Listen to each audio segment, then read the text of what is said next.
Good morning my dear 10th class students. మనకి development లెసన్లకు సంబంధించి 2 questions అయ్యాయి. వీడియో 11, వీడియో 12 అని చెప్పి మనం క్వశ్చన్స్ చెప్పుకున్నాము. డెవలప్మెంట్ లెసన్కి సంబంధించి వరల్డ్ బ్యాంక్ యుఎన్డిపికి కంపారిజేషన్, క్లాసిఫికేషన్ విషయంలో చెప్పుకున్నాము. అలాగే మనం why is the issue of sustainable development అని చెప్పేసి ఇంపార్టెంట్ అని చెప్పి అది చెప్పుకున్నాము. సిడి గ్రేడ్లకు కూడా సింప్లిఫైగా ఎలా ఆన్సర్ చేయాలనేది కింద కూడా చెప్పుకున్నాము. ఇప్పుడు next question, write about the classification of world bank, what is the limitation of that criterion. దీన్ని ఎలాగైనా అడగచ్చు. ఆల్రెడీ మనం వరల్డ్ బ్యాంక్ సంబంధించిన క్రైటీరియా చూసాము. అది ఎలా క్రైటీరియన్ ఎలా క్లాసిఫై చేసిందో, దేశాలని ఎలా వర్గీకరించిందని చెప్పి, అంటే ఆ వర్గీకరణలో దేన్ని బేస్ చేసుకుని చేసింది అనేది చెప్పాము. కాకపోతే పెర్ క్యాపిటల్ ఇన్కమ్ బేస్ చేసుకుని చెప్పిందని చెప్పాం. కానీ మరి ఎంత పెర్ క్యాపిటల్ ఇన్కమ్ ఉంటే అది పూర్ కంట్రీ, రిచ్ కంట్రీ అనేది తెలుసుకోవాల్సిన అవసరం ఉంది. ఆల్రెడీ దాన్ని తెలుసుకున్నాము. కానీ క్వశ్చనింగ్ రూపంలో ఎలా ఉంటుంది అంటే వరల్డ్ బ్యాంక్ ఎలా క్లాసిఫికేషన్ చేసింది దేశాలని డెవలప్మెంట్ విషయంలో, అందులో ఏమైనా లిమిటేషన్స్ ఉన్నాయా అంటే పరిమితులు, అందులో పరిగణలోకి తీసుకోలేని అంశాలు ఏమైనా ఉంటాయా, అంతా 100% మనం దాన్ని కన్సిడర్ చేయొచ్చా అనమాట అడిగిన క్వశ్చన్ అనమాట. అది 28 చూడండి. Per capital income is the main criterion used by the world bank to classify the countries. దేశాలను వర్గీకరించడంలో వరల్డ్ బ్యాంక్ అనేది పెర్ క్యాపిటల్ ఇన్కమ్ని తీసుకుందని మనం చెప్పుకున్నాం.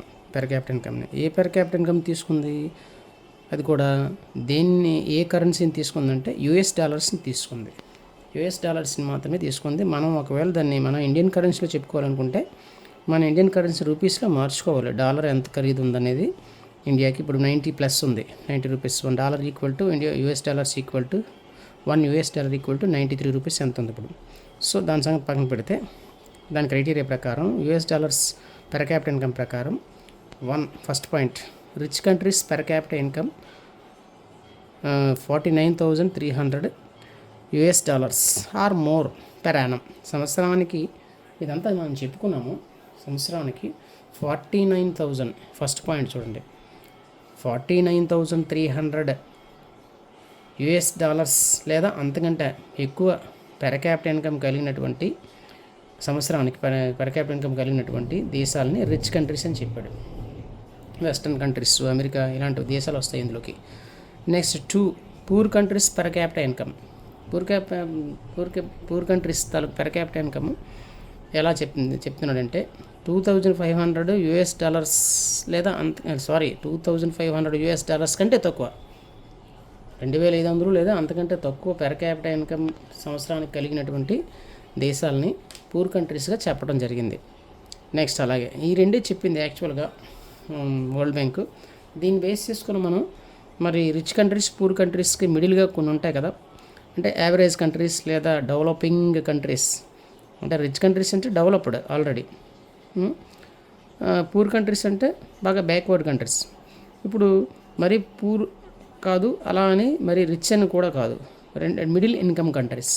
ఈ మిడిల్ ఇన్కమ్ కంట్రీస్ మనం గెస్ చేయొచ్చు ఈజీగా. $2,500 to $49,300 per Yanam per capital income ఉండే దేశాలని మనం మిడిల్ ఇన్కమ్ కంట్రీస్ అని చెప్పొచ్చు. అయితే దీనికి లిమిటేషన్స్, కేవలం ఇన్కమ్ని మాత్రమే క్రైటీరియాగా తీసుకుందని మనం చెప్పుకున్నాం. ఇన్కమ్ మాత్రమే తీసుకుంది, మిగతా ఏ క్రైటీరియాస్ని, మిగతా ఏ స్టాండర్డ్స్ని తీసుకోలేదు. ఇక్కడ మిగతా ఎటువంటి అంశాలని తీసుకోకుండా జస్ట్ ఓన్లీ ఇన్కమ్ని మాత్రమే తీసుకుంది, అది పెర్ క్యాపిటల్ ఇన్కమ్ని. అదే ఇక్కడ చెప్పబోతున్నాం మనం. లిమిటేషన్స్ ఏంటంటే పరిమితులు.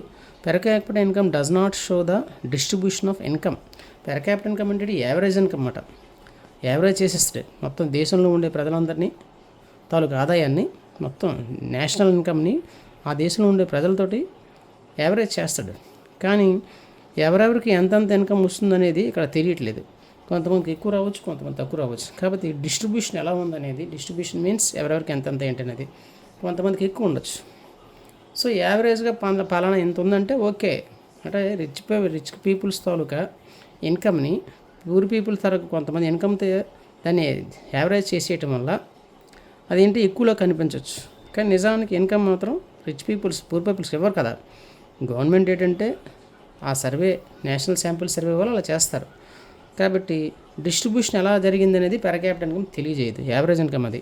So second one, it does not show the disparities of income in a country. Disparities అంటే ఏంటి? అండ్ డిస్పారిటీస్ అంటే ప్రజల తాలూకా ఆర్థిక అసమానతలు అనేవి తెలియజేయదు. ఓవరాల్గా ఒక ఫిగర్ చెప్పేస్తుంది. ఇంతకుముందు మనం ఆల్రెడీ లెసన్ చెప్పుకునేటప్పుడు తెలుగులోను, ఇంగ్లీష్లోను, హిందీలోను, అంటే మొత్తం 6 సబ్జెక్ట్స్లో మొత్తం 5 సబ్జెక్టులు కలిపి 87% వచ్చేసింది. కానీ నిజానికి ఒక సబ్జెక్టు పోయాడు. మిగతా సబ్జెక్ట్ తాలూకా ఎక్కువ మార్కులు అనేది తక్కువ మార్కులు వచ్చినటువంటి దాన్ని కవర్ చేసేస్తుంది యావరేజ్ చేసేయటం వల్ల. సో అలా డిస్పారిటీస్ లోపలికి వెళ్ళి చూస్తేనే తెలుస్తుంది. యావరేజ్ ఇన్కంలో తెలియదు, పెర్ క్యాపిటల్ ఇన్కంలో. కాబట్టి దేశంలో ఉండే డిస్పారిటీస్ అనేవి పెర్ క్యాపిటల్ ఇన్కమ్ తెలియజేయదు. ఇదొక limitation. It also ignores S ఉండాలి ఇక్కడ. నేను కొట్టేశాను, మళ్ళీ రైట్ చేశాను. ఇట్ ఆల్సో, ఎందుకంటే third person singular number world bank అనేది. It also ignores IMR, health and education facilities of country. దేశంలో ఇన్ఫాంట్ మార్టాలిటీ రేట్ ఎలా ఉంది, హెల్త్ కండిషన్స్ ఎలా ఉంది, లైఫ్ స్పాన్ ఎలా ఉంది, ఆ దేశంలో ఉండే ప్రజల తాలూకా ఎడ్యుకేషన్ ఎలా ఉంది, ఆ ఎడ్యుకేషన్ ఫెసిలిటీస్ ఎలా ఉంది తెలియజేయదు. అసలు నిజానికి ఇది కదా, ఎంత ఇన్కమ్ ఎక్కువ ఉన్నా కూడా ఈ ఫెసిలిటీస్ సరిగా లేకపోతే వృధా కదా.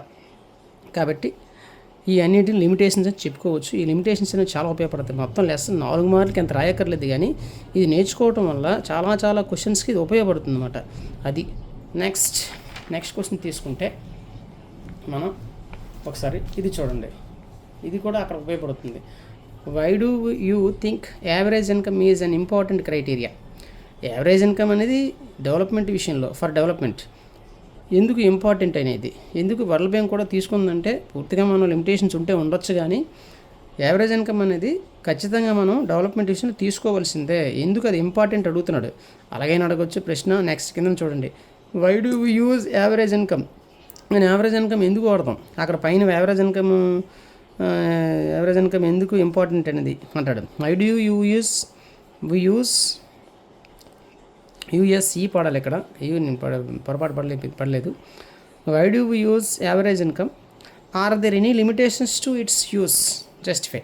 చూసారా, ఆల్రెడీ లిమిటేషన్స్ అనేవి వరల్డ్ బ్యాంక్ లిమిటేషన్స్ ఏమవుతుందో ఇక్కడ అదే వచ్చేస్తుంది లిమిటేషన్. అందుకే నేను ఇక్కడ లిమిటేషన్స్ రాయలేదు, ఆ లిమిటేషన్సే ఇక్కడ వస్తాయి. అంటే యావరేజ్ ఇన్కమ్ అనేది ముఖ్యమైనది. ఎందుకు? ఏమైనా యావరేజ్ ఇన్కమ్ని మనం డెవలప్మెంట్ విషయంలో తీసుకుంటే లిమిటేషన్స్ ఏమైనా ఉన్నాయా అనమాట. ఇందాక ప్రశ్న ఏంటి?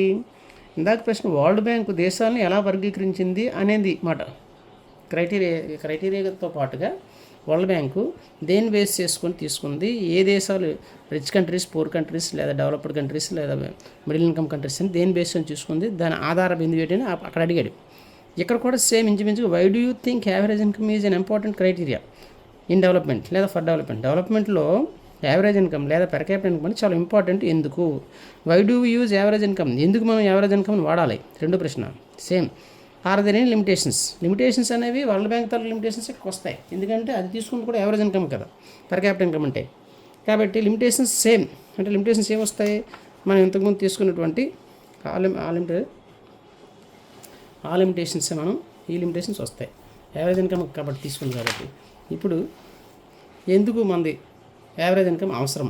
Total income of a country divided by its population is average income or per capital income. ముందు ఇలా అడిగేటప్పుడు why do you think average income is important to classify the important in development అంటే ముందు యావరేజ్ ఇన్కమ్ లేదా per capital income అంటే రాయాలి. ముందు రాసి total income of a country, దేశంలో ఉన్న జనాభా ఆదాయాన్ని మొత్తం ఆ దేశ జనాభాతో భాగించగా వచ్చే ఒక న్యూమరికల్ అన్ని యావరేజ్ ఇన్కమ్ లేదా పెర్ క్యాపిటల్ ఇన్కమ్ అంటారు. అది అలాగే అందరికీ తెలిసిందే. The average income is useful to compare the countries. ఎందుకు మనం ఇంపార్టెంట్ అంటున్నాము యావరేజ్ ఇన్కమ్ని? దేశాలని క్లాసిఫై చేయడానికి కోసం కానీ లేదా పోల్చడం కోసం. మొత్తం ఎంతైనా ఎక్కువ ఆదాయం ఉందంటే పేదవాళ్ళు ఉంటే ఉండొచ్చు, కానీ మొత్తానికి ఒక దేశం కంటే ఒక దేశం యొక్క ఆదాయం ఎక్కువ ఉందంటే అది అర్థం ఏంటి? యావరేజ్గా ఎక్కువ ఉందంటే మొత్తానికి ఆ దేశం కంటే ఈ దేశం బెటర్ అని కొంత చెప్పొచ్చు కదా సాధారణంగా. అందుకు మాట the average income is useful to compare the countries. దేశాలని కంపేర్ చేసి పోల్చుకోవడానికి ఇది యావరేజ్ ఇన్కమ్ ఉపయోగపడుతుంది. ముందు అదే కదా వాడు అడుగుతుంది, why do you think average income is important? Average income అనేది ఎంత కాదు అనుకున్నా ఇంపార్టెంట్. ఎందుకంటే దేశాలను పోల్చడానికి ఇది ఉపయోగపడుతుంది. 3, it shows the economic development of such countries. ఆ దేశాల తాలూకు డెవలప్మెంట్, ఆర్థికంగా డెవలప్మెంట్ ఎంత అయింది ఎందుకు కొంతవరకు చెప్పొచ్చు కదా. అదొకటి. మామూలుగా 4th generally it is the average income of country rises if సాధారణంగా if the average income of country rise, average income అని కొన్ని సంవత్సరాలు పెరుగుతుంది ఒక దేశానికి యావరేజ్ ఇన్కమ్ పెర్ క్యాపిటల్ పెరుగుతూ ఉంది. సాధారణంగా మనం ఏం చెప్తాం, then the standards of peoples will also increase. ప్రజల తాలూకా standards, life standards, living standards అనేవి పెరుగుతాయని మామూలుగా చెప్తాం కదా. Will also increase. సాధారణంగా ఒక దేశం తాలూకా యావరేజ్ ఇన్కమ్ పెరిగితే ఆటోమేటిక్గా ఆ దేశం తాలూకా లివింగ్ స్టాండర్డ్స్ అనేవి, జీవన ప్రమాణాలు అనేవి పెరుగుతాయని సాధారణంగా చెబుతాం. అఫ్కోర్స్ యుఎన్డిపి దీన్ని యాక్సెప్ట్ చేయలేదు, దాని క్రైటీరియా దానికి చెప్పుకుంది కదా. సాధారణంగా ఒక దేశం తాలూకా ఆర్థికాభివృద్ధి అనేది యావరేజ్ ఇన్కమ్ బేస్ చేసుకుని ఉంటుంది కాబట్టి సాధారణంగా మనం అలా చెప్తాం. కొన్ని సంవత్సరాలుగా యావరేజ్ ఇన్కమ్ అలాగని 100% ఇది చెప్పలేం, సాధారణంగా చెప్తాం అంటున్నారు. కొన్ని లిమిటేషన్స్ ఉంటాయి అది మాట. ఇక్కడ లిమిటేషన్స్ అనేవి వరల్డ్ బ్యాంక్ తాలూకు లిమిటేషన్స్ మీరు ఇక్కడ రాసుకోవాలి, ఖచ్చితంగా ఇక్కడికి అదే రాయాలి మీరు, ఓకేనా? అది మాట. నెక్స్ట్ కొన్ని అబ్రివియేషన్స్ చూడండి. మొత్తం నిన్న కూడా మీకు ఇవ్వలేదు కాబట్టి మొత్తం చెప్తున్నాను 10th క్లాస్ వాళ్ళకి. క్వశ్చన్ నెంబర్ 1 మార్క్ క్వశ్చన్స్ ఇక్కడ కొన్ని 1 మార్క్ క్వశ్చన్స్. అంటే PDS means public distribution system. PDS stands for అని అడగచ్చు దాన్ని, లేదా అబ్రివియేషన్ పీడిఎస్ అబ్రివియేషన్ అడగచ్చు, లేదా పీడిఎస్ ఫుల్ ఫామ్ ఏంటి, public distribution system. UNDP stands for అంటే యుఎన్డిపి అంటే United Nations development programme. Next HDI human development index. UNDP కదా హ్యూమన్ డెవలప్మెంట్ ఇండెక్స్ తీసుకోవాలని చెప్పింది. ఈ హ్యూమన్ డెవలప్మెంట్ ఇండెక్స్లో చాలా ఉన్నాయి. ఏంటిది, లిటరసీ రేట్ ఉంది, హెల్త్ ఫెసిలిటీస్ ఉంది, లైఫ్ ఎక్స్పెక్టెన్సీ రేట్ ఉంది, ఇన్ఫాంట్ మోర్టాలిటీ రేట్ ఉంది, అన్నీ ఉన్నాయి. సో అన్నింటి కలిపి హెచ్డిఐగా చెప్పవచ్చు. నెట్ అటెండెన్స్ రేటు అది మాట HDI. BMI stands for body mass index, శరీర బరువు సూచిక. ఐఎంఆర్ అంటే ఆల్రెడీ తెలుసు, ఇన్ఫాంట్ మోర్టాలిటీ రేట్, శిశు మరణాల రేటు. ఇది ఒకటి చూడండి. WTO World Trade Organization. కొన్ని లెసన్స్ మనకు వస్తుంది, అందుకే ముందు రాజడం జరిగింది ఇక్కడ. WTO అంటే World Trade Organization. World Trade Organization అంటే ప్రపంచ వాణిజ్య సంస్థ. ప్రపంచ దేశాల మధ్య వ్యాపార లావాదేవీలు జరుగుతుంటాయి కదా. ఒక దేశంతో ఒక దేశం వ్యాపారం చేసేటప్పుడు కొన్ని ట్యాక్సెస్ గట్రా ఎక్కువ వేసేస్తుంటాయి. లిబరల్గా ఉండవు కొన్ని దేశాలు వాళ్ళ వస్తువులను ఎగుమతి చేసేటప్పుడు. సో చాలా లిబరల్గా రూల్స్ ఉండేటట్టు ఫ్రేమ్ చేస్తుంటుంది అన్నమాట WTO. దేశాల మధ్య వ్యాపారం చాలా సజావుగా సాగేటట్టు ఇది నామ్స్ ఫ్రేమ్ చేస్తుంది WTO World Trade Organization. GDP gross domestic product. ఇది కూడా మనం చెప్పుకోలేదు కానీ మనకు తర్వాత వస్తుంది, గుర్తుంచుకోండి. గ్రాస్ డొమెస్టిక్ స్థూల దేశీయ ఉత్పత్తి. ఒక దేశంలో తయారైన వస్తు సేవల అంతిమ విలువనే జీడిపి అంటాడు, అక్కడ మనం చెప్పుకుందాము. నెక్స్ట్ ఐబీఆర్డి అంటే ఏదో కాదు, వరల్డ్ బ్యాంక్ మరో పేరే ఐబీఆర్డి. ఇది కూడా చాలా ఇంపార్టెంట్ మనకి. ఇంటర్నేషనల్ బ్యాంక్ అంటే ఏంటి, వరల్డ్ బ్యాంకే కదా. International bank for reconstruction and development. పడిపోయిన ఆర్థిక వ్యవస్థను, పడిపోయినటువంటి దేశాలని రీకన్స్ట్రక్షన్ చేస్తుంది, మళ్ళీ పునర్నిర్మిస్తుంటుంది. వాళ్ళకి అప్పులు ఇవ్వడం ద్వారానో ఏదో రూపంలో ఆదుకొని దాన్ని డెవలప్ చేస్తుంది అన్నమాట ఆ దేశాలని లేదా ఆ ప్రాంతాలని. అందుకే మాట రీకన్స్ట్రక్షన్, మళ్ళీ పునర్నిర్మిస్తుంది అన్నమాట పడిపోయిన ఆర్థిక వ్యవస్థని, అండ్ డెవలప్ చేస్తుంది. అందుకే దీన్ని వరల్డ్ బ్యాంక్ అని సింపుల్గా అంటారు. International bank for reconstruction and development. ఇవి 1 మార్క్ క్వశ్చన్స్. మ్యాక్సిమం 10 క్వశ్చన్కి ఇవ్వడానికి అవకాశం ఉంది, ఇవన్నీ రాయాలి మీరు. నెక్స్ట్ 4 మార్క్ ప్రశ్నలో మరొకటి ఇక్కడ ఉంది చూడండి. What are the qualitative indicators of development in your opinion? మనం ఇంతకుముందు వరల్డ్ బ్యాంక్ ప్రకారం డెవలప్మెంట్ విషయంలో పెర్ క్యాపిటల్ ఇన్కమ్ తీసుకుంది వరల్డ్ బ్యాంకు. యుఎన్డిపి ఏమో హెచ్డిఏ అంటుంది, అంటే హెచ్డిఏ అంటే లిటరసీ రేట్ తీసుకుంది, అలాగేమో ఇన్ఫాంట్ మోర్టాలిటీ రేట్ తీసుకుంది, నెట్ అటెండెన్స్ రేట్ తీసుకుంది, ఇవన్నీ తీసుకుంది కదా. కానీ మన ఉద్దేశ ప్రకారం, దట్ మీన్స్ నా ఉద్దేశం కాదు, మీ ఉద్దేశం ప్రకారం, ఒక విద్యార్థిగా ఒక దేశానికి అభివృద్ధి లక్ష్యాలు ఎలా ఉండాలన్నమాట. What are the quantitative indicators? Quantitative అంటే క్వాలిటేటివ్ అంటే చాలా నాణ్యమైన సూచికలు ఏంటి అడుగుతున్నాడు. మీ ఉద్దేశ ప్రకారం నాణ్యమైన సూచికలు ఏంటి డెవలప్మెంట్కి? అంటే డెవలప్మెంట్ ఇది నిజమైన డెవలప్మెంటు అని నీ ఉద్దేశాలు ఏంటి అంటే లిటరసీ రేట్ బాగుండాలి, అంతే కదా.